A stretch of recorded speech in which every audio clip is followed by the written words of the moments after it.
All right, we're live, so we got to get the chatter down because yes, I am doing a live stream this early in the month because this is not the monthly supporter live stream I do. I've kind of opened this up to the public voice chat in the Begosity Discord. If any of you out there want to join me, so far I haven't seen anyone pop up in the chat over on that side. I hope it's working, but.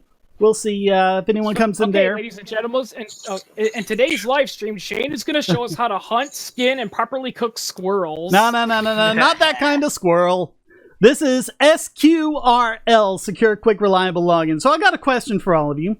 How much do you enjoy working with passwords online and logging in with them? Not too much, but I got LastPass like you were advertising. Well, okay, LastPass is pretty good. Have you ever been in a situation where you had to log in like at an airport or a library or something, and so I've got to log in, and so I've got the LastPass password on my phone, and I'm having to type in all this random mess to try to log in.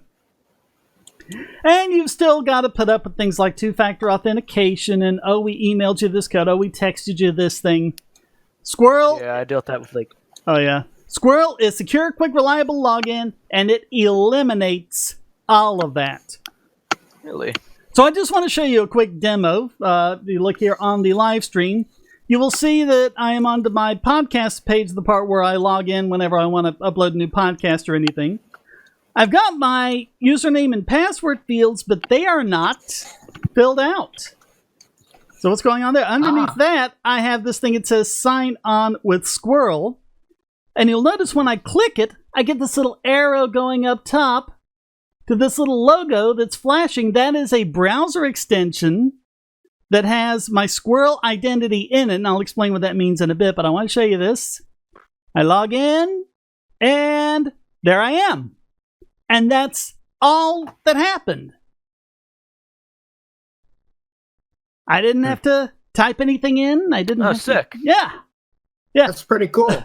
That is how difficult logging into websites should have to be in the 21st century. Your new password cannot be the same as your old. Oh, yeah. But here's a question. In order to do this, there's a Squirrel identity, which is basically a random 256-bit number. I had to put this on this computer in order to do that. So what do I do if I'm at that hotel or the airport? Well, watch this. If you will look in the little window where my webcam is, you will see that on my phone I have a squirrel. You will see that I'm covering your face. Yes, Womp is on my forehead. But oh yeah, yep. But you will see I have a Squirrel app here on my phone, and you will also see over here that there is this QR code. I'm just going to hit this button here in the center and use it to scan the QR code. Gotta switch to this account. And you see now it's asking for my fingerprint. I just put my fingerprint over the fingerprint reader and look for 2, 1, 0. And there it goes. We have squirrel stew. This is the stuff I like. This is the stuff I like. It actually uses. Right. Whoa. Yeah. Yep. It's kind of cool. It uses two-factor authentication. That's. Yeah, there's no two-factor necessary here. Wow. The reason for two-factor authentication is because passwords are shared secrets. Squirrel gives the server no secrets to keep. Mm-hmm. I'll show you what it does, because there's also a demo server over here. If I log into that... So on this demo site... Okay, there I'm in. When I scroll down... It says users site-specific Squirrel ID public key. And you see a bunch of random mess down here. That's my identity. It's nothing that actually identifies Shane Killian as a human being. You know, you can kind of think of it if you're familiar with cryptocurrency. You can think of it like a Bitcoin address, where so it's not the only thing that fails to identify you as human. Yeah. One of them. Yeah, but I mean, like with a Bitcoin address. You know, you can send Bitcoin to it, but only the person who has the corresponding private key that goes along with the public key can claim the money and say, hey, this money is mine. So what we have here is It's a two-party system. There's no third party. There's nothing you have to buy or subscribe to or anything like that. All this is totally free. It's unencumbered by patents and IP and stuff like that. What it's done is the server has sent it a random challenge, and the SQRL extension has responded by a digital signature that this public key verifies. And so the server says, okay, I know that whoever just logged in has access to the private key that goes along with this public key. And so it uses that to identify who I am. Yeah. That's pretty cool, yeah. Yeah. So, I mean, even if you did have someone snooping on the line, they wouldn't get anything. But I'm taking computer science research, and we're learning about private and public keys and all that kind of stuff. So this would be, even if it was read, it would be very difficult to decipher. Right. And not in any sort of organized format, I think that. So even if it was deciphered and they could get the keys and all that, it would be an extra layer of protection against that, but also a convenient one. Well, and That's here's really the cool. here's the thing about this. Here's the thing about this. This ID is just for GRC.com. The one I made over here for podcast.bogosity.tv, even though it's the same identity that's loaded up, it made a completely different public key for each website. And they cannot be associated with each other unless there's something extra like an email address or personally identifiable information. But SQRL doesn't use any of that. It automatically and deterministically makes a new public key for every single website you visit. So it's creating its own sort of identification as well. Is that it? Right. Your public key is your identification. Instead of your username and password, it's this public key. I That's see. really good. Yeah. This is going to make my job a hell of a lot easier. I work in IT, and I guess this can be applied to a lot of stuff. Oh, absolutely. Right. Yeah. Yeah, I mean, this is just version 1 of the protocol, and right now it's just for logging into websites. But I mean, we've kicked around all sorts of ideas for, getting into your computer instead of having to log into Windows, or decrypting a Veracrypt container or things like that. We've got all sorts of ideas. One was even talking about like hotel door locks, and they can get you in, without having to have a physical key. Things like that. So now there are a couple of things that SQRL can do. There's something in there called Ask. I don't have the demonstration for that where I can get to it conveniently, but there's an option where the server can ask you a question like, "Do you want to transfer $100 to a Nigerian prince?" And then you can have buttons that say, "Yes, make me poor," or "No, it's a scam." And then it's like an extra piece of information you can send back to the server, but it's still signed with that public key, and the server can be completely confident that you're the one who made that response. So if you want to know where to get more information, Steve Gibson, this is kind of his brainchild, the Gibson Research, and you can see the URL kind of over here at the bottom center, SQRL, SQRL.grc.com. This is what it looks like. It's a forum, and at the top you have some read-only messages called Essentials, where you can just go to get basic information. What is SQRL? Introductory, Q&A, how to get started, and things like that. And when you scroll down through it, you'll see all the things you can participate in, the different topics, different resources. There's different forums for different applications, like the one I was showing. The one here in this little icon is the Chrome and Firefox web extension, which is not quite full-featured yet, but it's really nice. The full-featured ones are a GRC SQRL app. That's a Windows app that Steve Gibson himself wrote, and that's kind of the flagship. That's the reference that everyone goes by. And the one I showed you on my phone was Daniel Person's Android app. And also, I don't have any iOS devices, so I can't say personally, but Jeff Arthur, I think, has been working on his app longer than anyone except for Steve Gibson. So I would imagine his iOS app is pretty complete.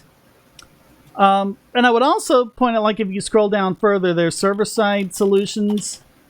The one that when I went over here at the Bogosity podcast and I was showing you logging into that, that is a WordPress plugin, and it is super easy. All you do is just like any other WordPress plugin, you install it and you activate it, and then people can automatically start using SQRL, and then you can go over, let me show you this.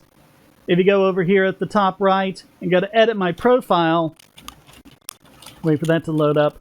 When you scroll down, under SQRL settings, that's where you can associate it with a SQRL identity, and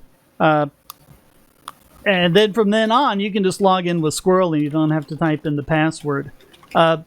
Over half of the top million websites run WordPress. So that alone, which is written by the same guy who wrote the Android app, by the way, so it's really amazing.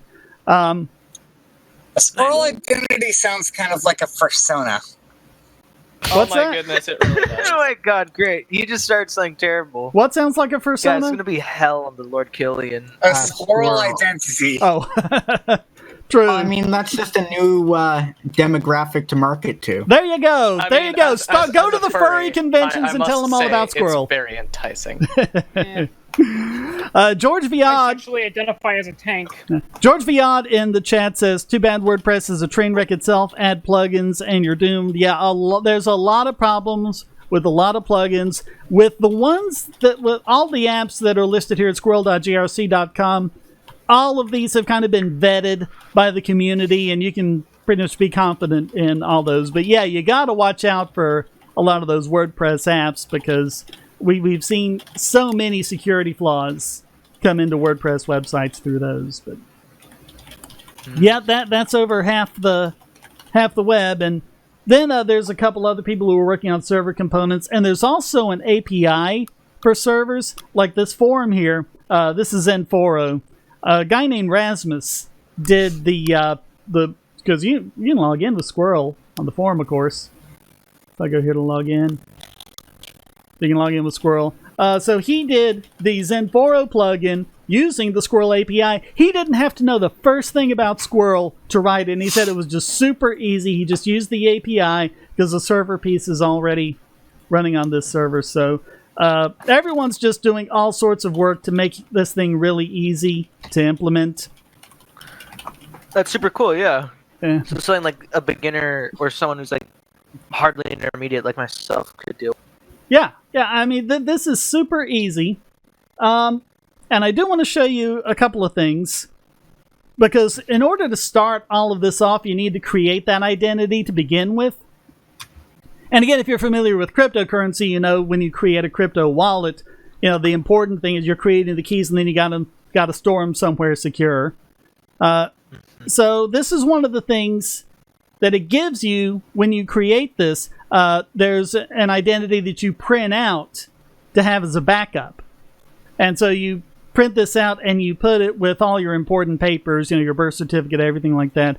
And you can get your SQRL identity back by either, you know, typing in all these characters down here, or by scanning this QR code. Probably won't ever be typing in these characters. That's just in there as kind of a last-ditch effort, because basically everything uses text. But, you know, probably you'd be using the QR code. You can also import and export directly from, like, the Android app to the Windows app and go straight across. You don't have to use a piece of paper. You can just put this somewhere secure and forget about it. Now, this is encrypted. Yeah. This is encrypted. When you use it, you're going to have to decrypt it. And there's a... well, it depends on the app you're using. The standard is to use a password that for a master password to lock down your SQRL identity that is so strong it takes your computer 5 seconds to churn through the math to be able to do it. And that really is going to slow down any hacker trying to brute force it. But it's not even like... Because right now, they just grab a whole bunch of them from the server. Again, the server doesn't have any of this. The server... we give the server no secrets to keep, so... But, what if you forget your master password? What if, you know, you change it or something else happens? It also gives you this rescue code. And notice it gives you this big warning, do not discard this page. So you print that out and write it down, keep that somewhere secure. This identity backup, this printout, you can print that out whenever you want. The rescue code, You get one and only one chance to keep this when you create your identity. So make sure you keep this safe. If you forget your passcode, this big long code will get you in. And it'll also do some other things that you might never have to do. Most people probably won't need this even once. But if you are afraid that your identity's gotten out there and someone was able to decrypt it, you can use this rescue code to generate a new one, rekey it, and resecure all of your websites. Rescue code is a hash, I think. Well, what happens with the rescue code is exactly what happens with the master password. And there's all sorts of technical details I could go into if you want to, but it does that 5 seconds of churning with math to turn it into an encryption key, and it encrypts your identity, just like with the... So it's the grandmaster password, yes. essentially. Yeah, this is your get out of jail free card. If anything screws up, this will get you there. I was trying to Google videos of squirrels and ended up here. Wow, okay. Because it's not even spelled the same as a squirrel. Well, I mean, you want to be careful when you Google the word this live squirrel. stream is BS, Shane. I thought there was going to be squirrels here. I don't see these squirrels. I just see some weird website. Oh, don't you see the squirrel here? The cute little white squirrel in the blue rounded rectangle? No, I want It's a cute. real squirrel. It's cute. I want a real squirrel that I can skin and cook in a... I thought we were going to be playing. Well, I mean, the vegans won't like that. No squirrel barbecue tonight. Sorry about that. But I do want to show you this page, and all the links are below. If you want any technical, well, it actually starts off here with the Squirrel Explain document, which is more for the end user if you just want to read up on what it's about. And then they get progressively more technical as they go. The operating details, and then all the information about the cryptography and what happens over the wire. So, I mean, you can get as detailed as you want. And I'm also linking to a talk Steve Gibson gave in, I think, Sweden or somewhere just this past week. And he goes, and it's like a 2-hour talk, and he goes into all sorts of technical details about how this works. So I wasn't going to get technical because I was going for a more general audience here, but... Yeah, that's fine. Yeah, the Does this technical weaken... stuff will be- hold on, question from George Fiod. Does this weaken the something you know, something you have paradigm by removing the something you have? Squirrel is something you have. You have the squirrel identity loaded here into this little icon or over here on my phone. So it is not something you know, which means it's not a shared secret, and we're not giving the server any secrets to keep. And I mean, even like if you're using, Google Authenticator or two-factor authentication like that, that's still shared secrets. If a hacker gets that two-factor database and gets those secrets, he can even do the two-factor. So Squirrel is even superior to like Google Authenticator. And something else. I can see it being better than Google Authenticator. And here's something. For the most part, you're going to want to do it on the same system like that, either through the extension or through the Windows app or something like that. Do it on the same system you're on, because then you get what's called CPS, which is the best. I'm getting an echo.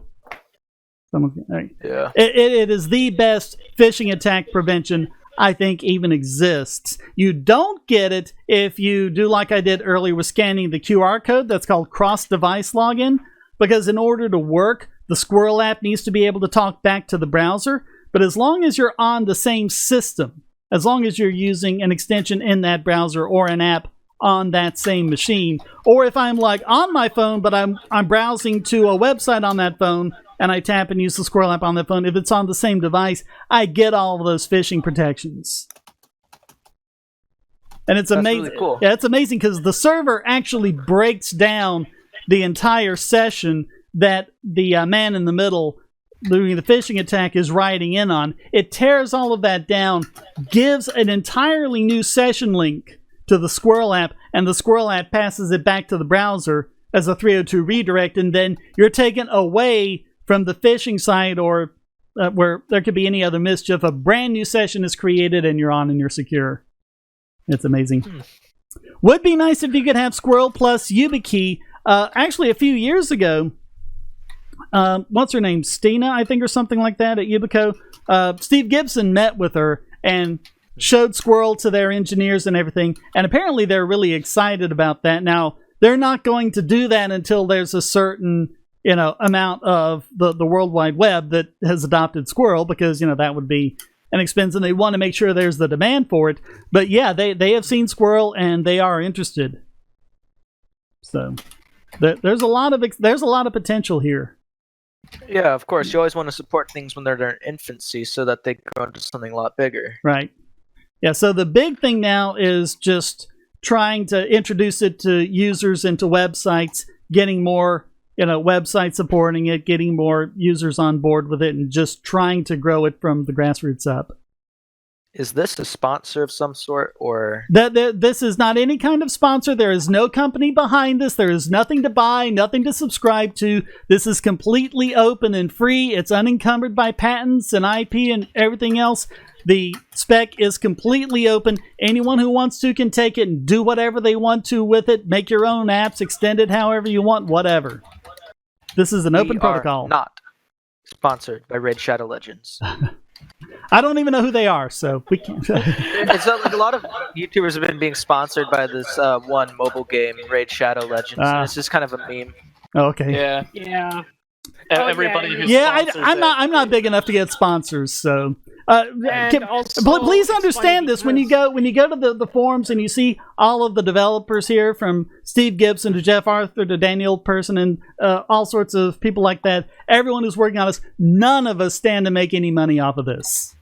We're all doing this because we want websites, for our logins to websites, secured. It does look really cool. Oh yeah, thanks for showing it. Yeah, it's awesome.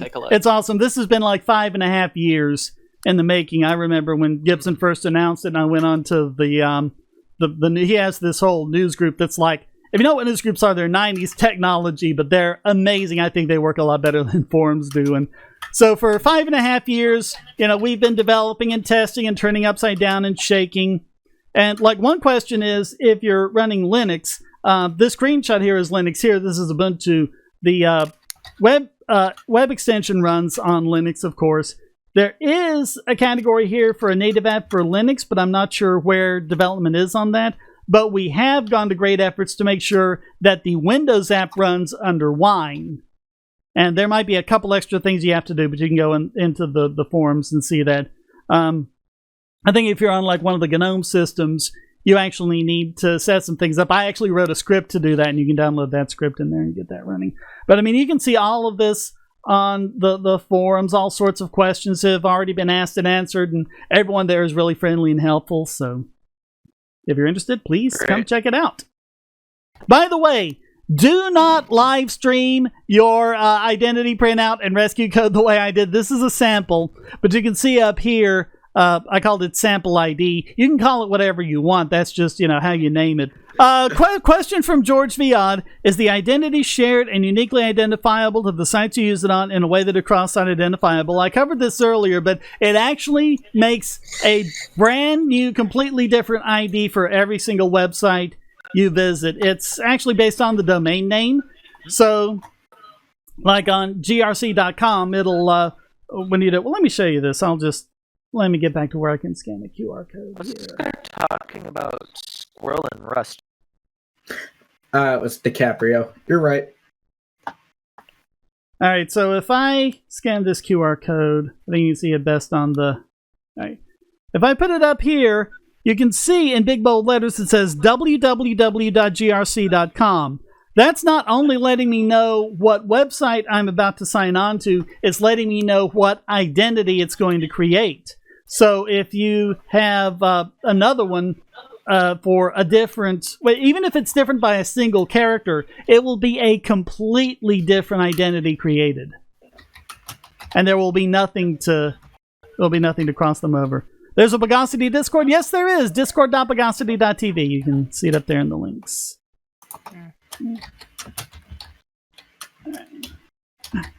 Yeah.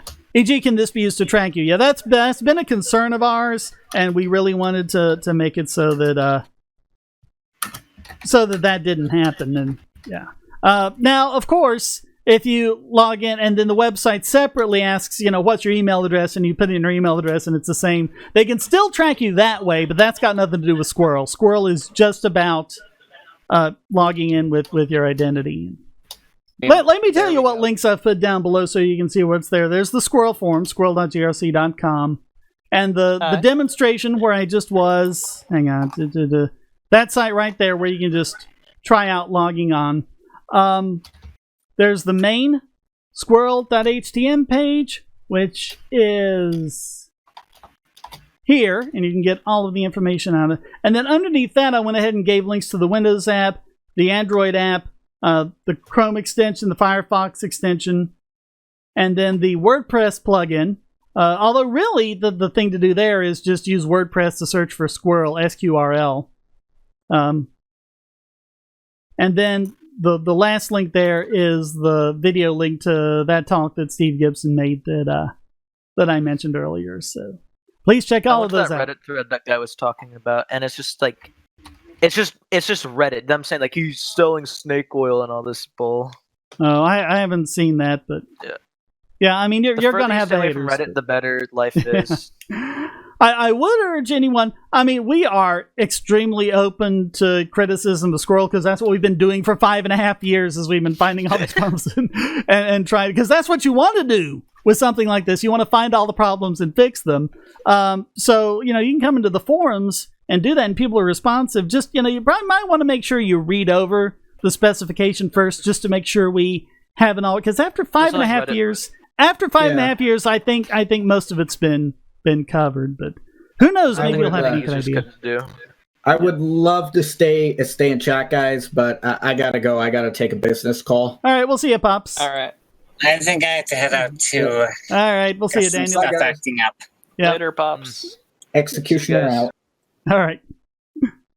Something else I might mention. Squirrel also can't do anything about bots versus humans, so it's not a replacement for CAPTCHAs and things like that. So you still have to fill out CAPTCHA. Yeah. That's fine. In fact, there might be cases where you would want Squirrel to log in automatically with the bot, like if you had something that had to happen at midnight every night, a backup or something, and you needed to log into this. Because right now you just put the password in your script. Well, now Squirrel would have to do it. So yeah. So there might be perfectly good reasons to have a bot with Squirrel. So it's not made for that. Mm-hmm. Well, that could be useful. It looks really cool. Yeah, because like in this time, there's a lot of things that are either for like quality of life or say security. Like LastPass. LastPass is kind of both. It is definitely kind of quality of life because I can just go there, controls, or like just have everything copied to clipboard, go over there, 2 seconds. Click. Yeah.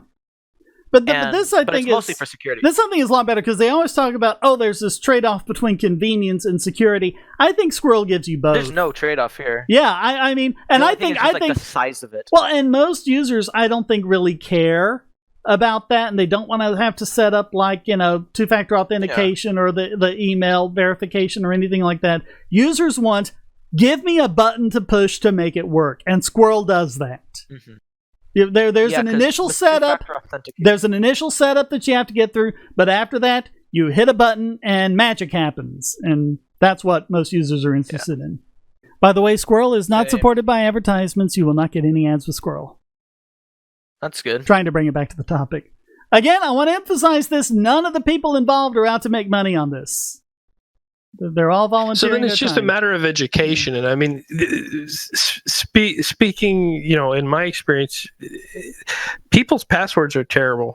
And I work with a fairly large organization, and I've seen some of the statistics on passwords when we did an analysis, and my God, it's worse than you think, people. You guys are probably more savvy than most, I would say, in my estimation. And I mean, most people, let's put it this way, most people have one password.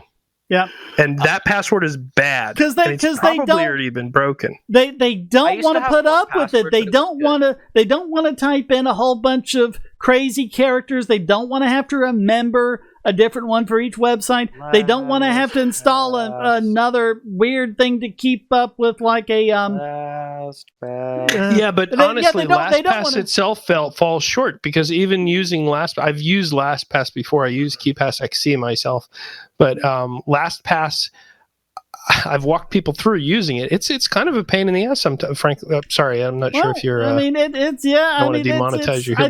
I think it's I think it's as good as it can be, but I mean, you're just dealing with passwords, and it's just crazy. And this is the thing about Squirrel, especially if we can get Squirrel to the point where we don't have to worry about apps. It's so popular, it gets hard-coded into the browsers, and it's a web standard, and all the web servers supported. And it's just where the users hit a button, magic happens, and they're logged in and it's secure. Yeah, I worry about like single point of failure, and I worry about the security of that security device. The single point of failure. Feel better to. Yeah, this is the best thing and the worst thing about Squirrel is that your identity is just over here in one place. Now, it's secure because it's not on servers where it can be hacked, but still, if anyone does get a hold of it, bad things can happen. If you're hacked, if your machine is hacked, since the security device, I can imagine a world where this is almost like Bluetoothed in or somehow conveniently connected, but in a secure way to your machine, whatever that device happens to be at the time. But you carry this thing on your person, and it is hardware, firmware secured. So it is itself isolated. So the only traffic that would actually escape or enter it was from the requesting site and then back out to that requesting site from this, little isolated device. Well, that's basically what my phone just did, except my phone's not an isolated device. Except your phone can be hacked. Right. My phone is not a YubiKey, so yeah. But I mean and if you had some way for the device to talk back to the browser a standard way, then it could use CPS and cut off all of the phishing attacks as well. Yeah. So, I definitely read that a lot of people are very lazy with the passwords. That's just something you see all the time. And I had a good password, but I was still lazy with it. Like I checked, and it would have taken like quite a while, like billions of years to have decrypted it. But I still use the same password over, because even with the complicated password, I was too lazy to create new ones, and I was too lazy to install LastPass. But what happened is I was creating a Twitch bot. I don't mean to plug it all. I was just creating a Twitch bot on one of my alternate emails, and it had my real name, and my real name is incredibly common among like Mexicans, so I forgot to put 03 next to it and accidentally got someone else's, and they had the password. So I wanted to switch it out. Yeah. So that's why I switched to an older one, and then eventually just to LastPass. Yeah. But see, that's the thing you don't have to worry about with Squirrel, because even if someone in the middle does get it, they're just getting a public key and they can't really do anything with it. Yeah. Maybe an option to add salt or something like that on like a per use case basis, so you can remember, okay, well, this is my Squirrel plus this salt that I always use for my bank. It does. I didn't mention this, but it does have something in it called an Alt ID. If you want like a second login to a website, or you just want a little extra measure of security, like when you log into your banking, you go to your Alt ID, you type in whatever text you want. And I mean, even if it's something simple like the number 1, it will create a completely different identity for that website, and it will not in any way be associated with your other user. And so you can have, but that Alt ID would have to be sufficiently strong, so that you've got to factor in the fact that, all right, well, you're assuming already that my single point of failure has faulted me, and that I've had my Squirrel stolen or whatever. Yeah, and now I need something on top. Yeah, so if you have your Squirrel identity stolen and you haven't had a chance to rekey yet, which you should do, immediately if it is stolen, which you can do with the rescue code. If you have done something like that with like your bank or something like that, then you would want to make it something that's kind of unguessable for a hacker, because I mean, it would be so easy if a hacker gets a hold of your Squirrel identity to just say, okay, I'm going to take a list of the first 1,000 of the 1,000 most popular websites, and I'm just going to zoom down them with this little bot I have and see which ones I can log into. Yeah, but they're not even going to do that first. The very first thing they're going to do is rekey. Well, no, the hackers can't rekey. The hackers cannot rekey. You need that rescue code to rekey. Oh, you can't regenerate the rescue code from the password? No. Okay. No. The rescue code is completely independent. That's interesting. It does seem like it can be susceptible to system hacks, although not as much like interception of messages. That's kind of what I'm getting. Although this rescue code have like precautionary methods, but it seems like it does have its blind side, although it still is prepared for those scenarios. Yeah, this rescue code is generated randomly, and is used as this as the special key when you make it. When you make your identity, you get one and only one chance to get your identity rescue code, and there is no getting it from your identity file after that. It's on that piece of paper or wherever you've written it down, and nowhere else in the universe. Is this on, what is this, GitHub, GitLab? Where is this project? Well, go to squirrel.grc.com, sqrl.grc.com, and you can get all the different implementations of it.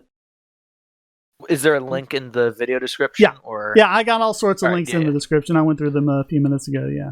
Epic. But, yeah. Yeah, and this makes me want to look at the source code now. Well, I mean, there's different implementations. Like I know the Android app is on GitHub, and the WordPress plugin is as well. I'm not sure about the others, but I know Steve's reference Windows app is written in assembly, so he hasn't released the source code. But lots of people have asked, "Hey, could I see the source code to this?" And so he's showing them little chunks of it. Or here's some 8086 assembler. Have fun. Yeah, but that's why. That's why he wrote these 4 documents here, because you don't really need the source code. You can read for yourself how the protocol works and create your own if you want to, or whatever. Getting back to the single point of failure thing, in all our discussions, the absolute worst case scenario for Squirrel we've thought of is if someone makes a malicious Squirrel client and you load your identity in it, and it can, phone home and call the hacker. I mean, that is a disaster scenario there. Again, yeah, or if they were Trojaning you and you used your regular client and they observed your login or something. Well, I mean, they can do other things, like they can get your password with a keylogger, but you can always change your password or whatever.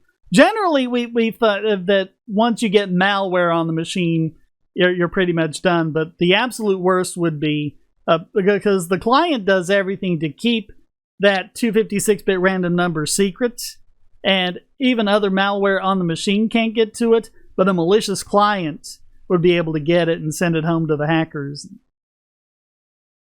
That would be the worst case scenario. So when you get a Squirrel app for a device, go to sqrl.grc.com, check it out with the community, and make sure it's a safe one. So. Yeah. It's just like going back to the cryptocurrency thing again. If you get a malicious Bitcoin client and you put in your private keys there, then your hackers can go, "Yay, we got your money," and they transfer your money out to their address, and now you're broke. So it's the same kind of thing. The same kind of precautions you would take on a crypto wallet, you should take with Squirrel, probably times 10. Because this is really important. Fair enough. Yeah. Oh, vaporwave. Yeah, which is why any big crypto, you're going to do stuff offline most of the time with crypto if you're moving anything big. So, I mean, you can't really do that, which is why you really need that isolation. Yeah. I think that's the big thing. When you're putting all your eggs in one basket, even with something like LastPass, it's the same exact thing. It's, you've got that database, it's got all of your secrets, and then you're going to decode it in front of the bad guy, and the bad guy is going to get it all. But I mean, it's still 1,000 times better than what most people are doing. Most people are just reusing the same damn password or variations of the same garbage password, and one place gets hacked, and then you're pwned. It's done. Yeah, but again, with Squirrel, you've got the rescue code, which does what none of the others can do, because you can go and get that rescue code and then make sure you type in that rescue code on a good client, because if you type in the rescue code on the malicious client, you really are screwed. But you can type in the rescue code, you can rekey, you can go to all your websites and update your Squirrel identity. There are some people who are even talking about making clients, because ordinarily Squirrel does not remember the websites you go to because it doesn't have to. It generates the keys deterministically on the fly. But some of them are saying, like, hey, let's make a client where it remembers the websites you've been to. So on this client, you at least go to the important ones, like the e-commerce sites and stuff like that. And then if anything bad happens, you just hit a button and it all happens instantly before the hacker can get to it. So people have all sorts of ideas for how to extend this and make it better. That's good. So. Yeah, of course. Like, is it Emperor Picard Squirrel will absolutely protect against man-in-the-middle attacks when it's used on the same device as the browser. I covered this a little earlier, but it uses something called CPS, where it actually completely tears down the session that the man-in-the-middle is using. The Squirrel client gets a link to with the information for the new session, and SQRL gives that to the browser as a 302 redirect, it's taken away from the malicious website, and you are golden. So Okay. yes, it will protect you. We were talking about like things that we would have to do. Basically, what they would have to do is they would have to set up their man-in-the-middle site. They would have to poison your DNS to get the domain name, pointing to the right one, and they would somehow have to get a secure certificate for it. So, I mean, and if they can do that, they can fake anything on the web for you anyway. Yeah. And no matter what you're using. But that's what you have to do. And the only time I know of that anything like that happened is I think a couple of nation states have done that to their citizens very temporarily, and then it was found out and they had to do it. But so it is possible, but there's a lot they would have to go through to do it. And whatever they did go through to do that would fool anything else either. It would fool LastPass, it would fool typing in your password, because according to your computer, that would be the... Very nice. But I mean, if you've got, I've talked about DNS over HTTPS before.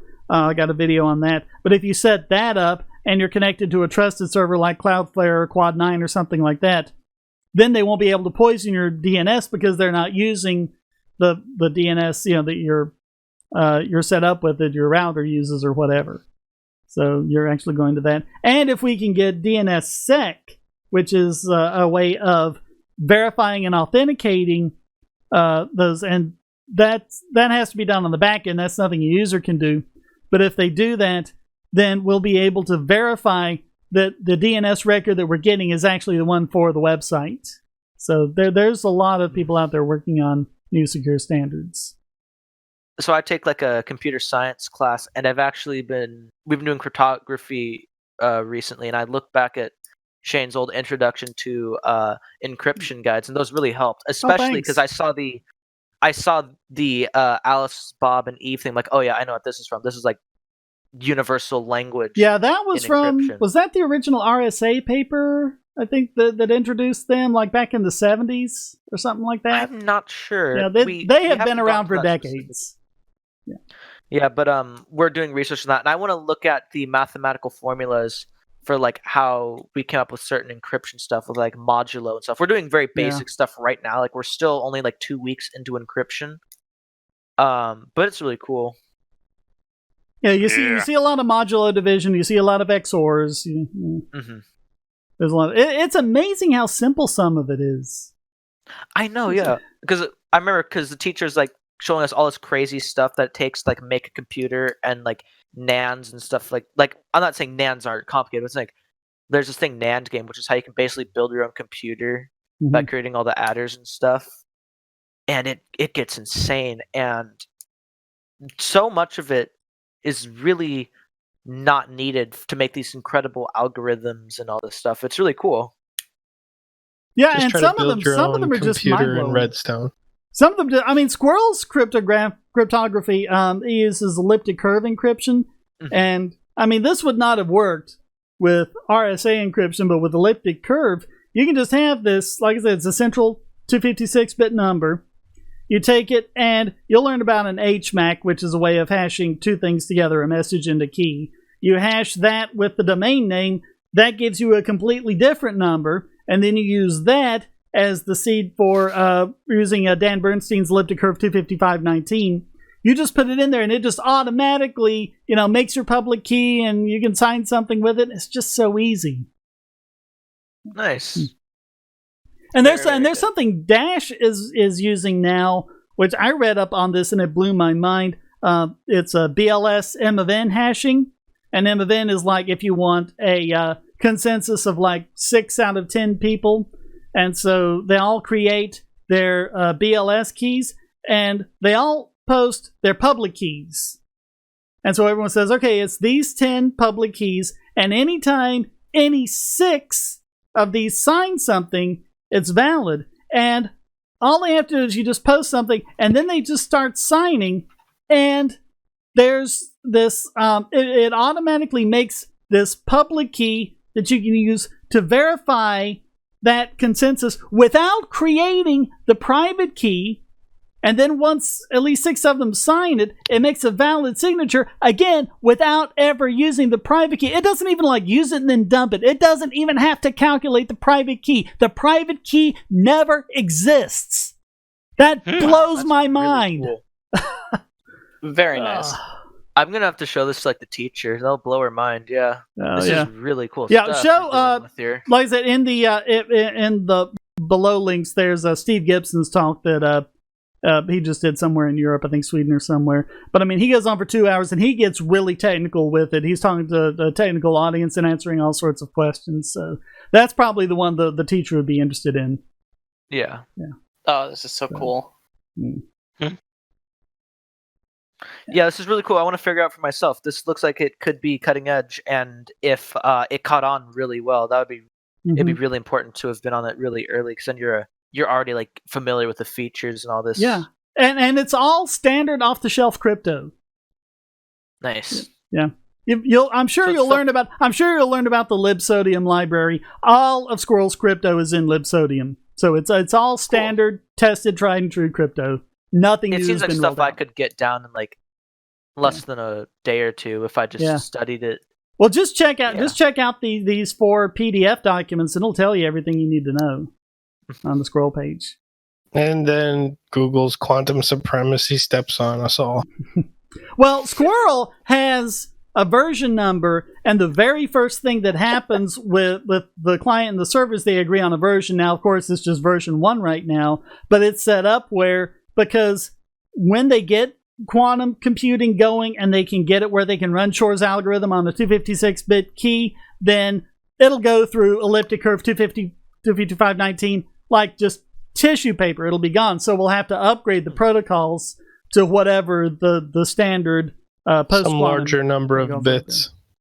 Well, they're actually looking at new algorithms. NIST is running a contest, and I think they're in stage 2 now for the new quantum safe cryptography. They're called post-quantum algorithms. And it's just ways that frustrate quantum computers. And the idea is that you can run them both on a quantum computer or on a classical computer, but a quantum computer won't really give you any advantage. That's what they're looking for.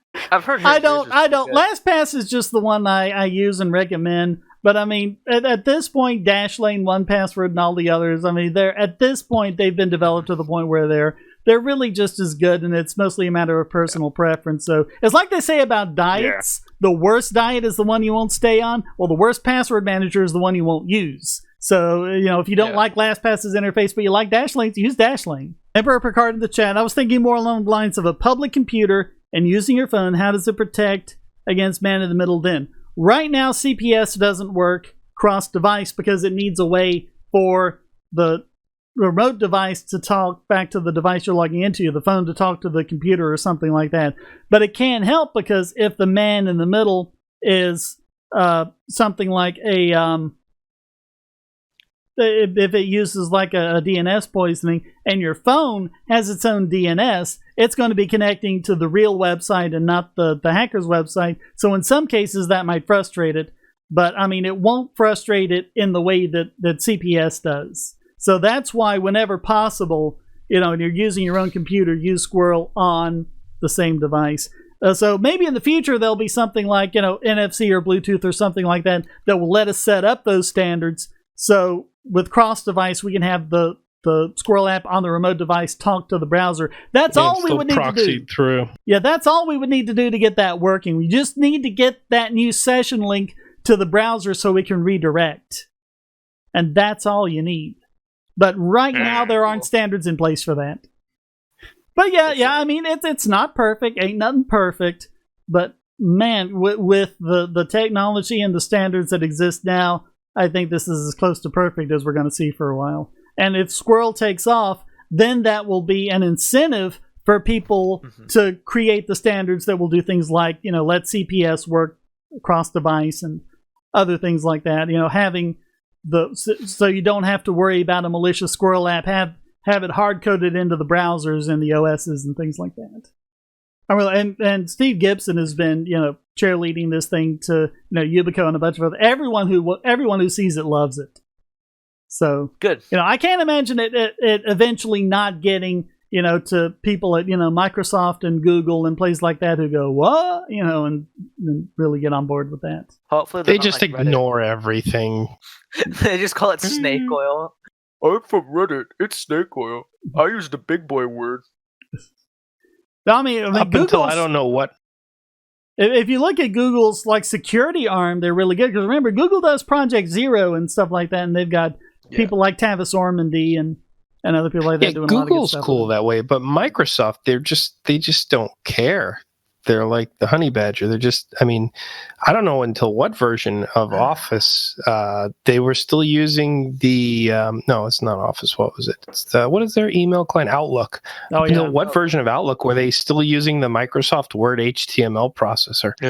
I have to leave soon, but I just wanted to like close it off with, this is a very interesting program you're looking at here. And there's a lot of other stuff that could definitely deserve the same spotlight, but I'm great that this is getting the notification it deserves. Yeah, it's really impressive. Steve Gibson has done some impressive stuff in the past. Like SpinRite, the hard drive maintenance software and stuff like that. So he's already had a claim to fame. But I think this one might end up being, kind of like the one that he's kind of remembered for, like Tim Berners-Lee, or someone like that.